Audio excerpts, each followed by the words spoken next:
Teman-teman, adakah di sini yang pernah mikir kenapa ya aku dibiarkan berdosa sama Allah? Dulu sebenarnya udah pernah ada yang nanya ke gua, kenapa sih Mbak kita kita ditakdirkan berdosa? Nah, buat teman-teman yang kebanyakan mikir, ya kebanyakan mikir ya kan, kebanyakan lowong tuh pikirannya. Ayo come closer, karena gue akan share tentang opini gue, insight gue. Mungkin teman-teman belum ngalamin atau belum relate, ya wajar. So don't go anywhere, I'll be back soon, insya Allah. Assalamualaikum, gimana kabar lo? Alhamdulillah. Apakah lo lagi ngerasa kesepian atau sendirian? Kenalin, gue Ria Marliana, teman healing lo di podcast Self Healing. Di sini kita bakal ngobrol bagaimana sih belajar berdamai dengan luka, tentu aja atas izin Allah Subhanahu wa taala. Semoga Allah sembuhkan lukamu, ringankan bebanmu dan kuatkan hatimu. Adakah di antara kalian yang udah punya anak? Adakah di antara kalian yang punya adik? Oke, good. Atau ada orang-orang yang mungkin belum punya anak atau nggak punya adik tapi punya anak buah. Or punya temen nih, temen karib yang deket gitu, temen akrab, ikrib banget. Pada intinya adalah orang-orang itu pasti lu sayang dong sama mereka, benar, oke? Ketika lu sayang sama mereka, lu pasti pengen melihat mereka tuh mandiri, kuat menghadapi dunia ini, ya kan? Menghadapi dunia yang kezam ini. Oke. So the next question is, apakah lu akan melarang mereka untuk berbuat kesalahan? Jadi seumur-umur hidup mereka, seumur mereka bareng sama lo, misalkan anak lo nih, anak lo atau adik lo atau teman lo, mereka nggak boleh berbuat salah mereka nggak boleh berbuat salah sama sekali. Atau kita balik deh, kita balik posisinya. Ketika lo masih kecil, inget kan? Lo masih kecil inget dong, iya. Ketika lo melakukan kesalahan, lu diomelin, lu dihajar habis-habisan oleh orang tua lo, atau lu berharap bahwa orang tua lo mau memahami bahwa sebenarnya lu juga nggak pengen melakukan kesalahan itu, please maafin gue juga nggak pengen gitu loh. Yang mana yang lu inginkan? Ini pov gue ya, gue tipe orang tua yang kadang gue harus membiarkan anak gue melakukan kesalahan. Kenapa? Pertanyaannya kan kenapa? Karena dari kesalahan-kesalahan itu anak gue belajar banyak hal. Kita itu banyak belajar dari apa yang kita alamin, ya, bukan hanya dari apa yang kita dengar atau dari apa yang kita lihat, tapi kita jauh lebih banyak belajar dengan yang kita alamin. Jadi kadang-kadang gue tuh nggak apa-apa lu salah, nggak apa-apa lu nggak sempurna. Yang penting lu selalu bisa ngerespon itu dengan baik. Ya, jadi gue nggak overreact lah, nggak overreaksi ketika melihat anak gue melakukan kesalahan. Contoh, nyapu atau cuci piring nih, naudzubilahnya misalkan piringnya pecah atau piringnya jatuh, atau misalkan masak nih ternyata nggak enak, ya nggak apa-apa, namanya juga belajar, bener nggak? Termasuk ke junior gue, ke member gue, ke staff gue ibaratnya, ke rekan kerja gue tuh tipe yang oke, lu salah, that's fine gitu loh. Lu salah gak apa-apa. Yang penting sekarang ayo kita cari solusi sama-sama nih. Gimana cara ngebenerinnya. Untuk bisa jadi evaluasi dan kedepannya gak akan terulang lagi kesalahan yang ini. Ketika lu ngelakuin kesalahan, itu pembelajarannya tuh banyak banget.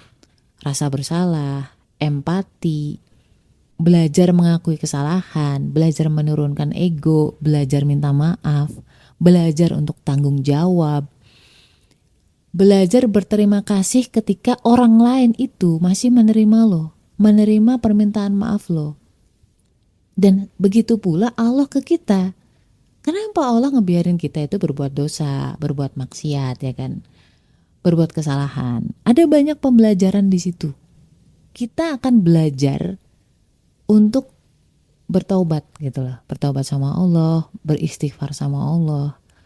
Ketika lu habis melakukan kesalahan, ya kan, lu melakukan maksiat, atau minimal lu ngerasa bahwa lah ibadah gue begini-begini aja, atau tiba-tiba lu ngerasa kayak, aduh kenapa gue tadi telat sholat, nunda-nunda sholat, Habis itu lu minta maaf sama Allah. Habis itu tuh kayak lu berterima kasih sama Allah, ya Allah, hamba udah begininya gitu. Hamba ibadahnya belang bentong, hamba berbuat maksiat, tapi engkau masih ngasih hamba makan hingga detik ini. Engkau masih memberi hamba rezeki yang tidak disangka-sangka. Engkau masih memberikan hamba kebahagiaan. Makasih ya Allah. Jadi ada rasa malu gitu loh. Ada rasa dikasihi sama Allah.